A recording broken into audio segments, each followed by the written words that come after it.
So welcome back. The Ducati's all put together. The 821 Monster 2017 with full Öhlins and single side swing arm. So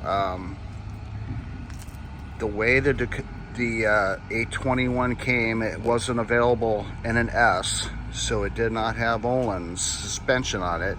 It had a non-adjustable SOX fork set up front, and it had a SOX rear shock that was adjustable for spring preload and compression dampening limitedly.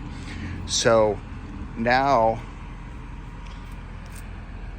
it handles like a dream. It really does, because I can adjust it to my rider weight and driving style, and it I hate to use the term confidence inspiring, but it inspires confidence. So the the rear fork is off a Ducati 1200 S Monster, and the same as the rear wheel, straight bolt on, nothing needs to be done. The rear shock is off of a 1200 S Monster. The front fork is off of a Ducati 1200 S Monster as well. Same same thing, the straight bolt on, except you will have to get a triple tree that fits the huge fork tubes. And so this is a CNC racing aftermarket. Hard to see. There it is. There you go. They sell them on eBay. They're kind of pricey, but it was the only available 1200S triple tree that I could find, because it's just unavailable stock. You can't find them.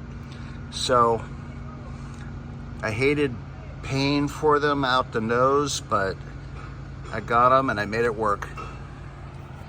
I upgraded the steering head bearings to roller bearings, and I replaced the clip-ons with these clubbing bars, and the clubbing bars work really nice. They're situated right where I would have had the clip-ons anyway, and I had them laying around. They fit great, and my steering dampener is made for a Monster, and it's attached to the top handlebar bracket, so I'm stuck with the handlebar bracket unless I want to replace all of this, and I don't want to, so we're good. I don't mind. Gives me a place to put my phone holder and phone charger.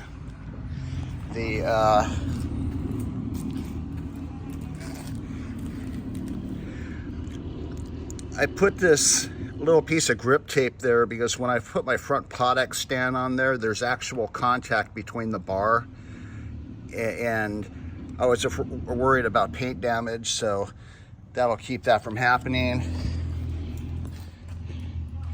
I also put it right here,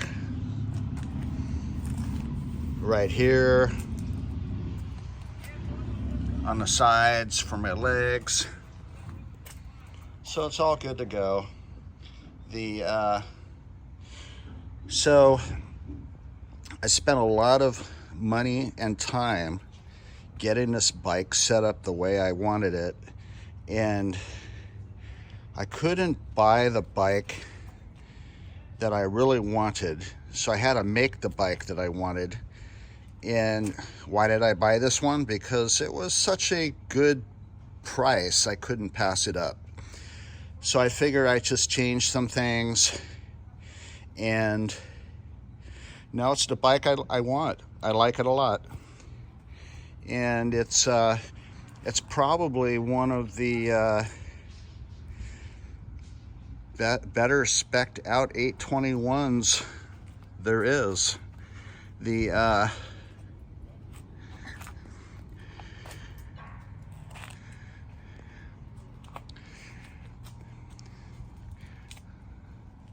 so I'm happy with it because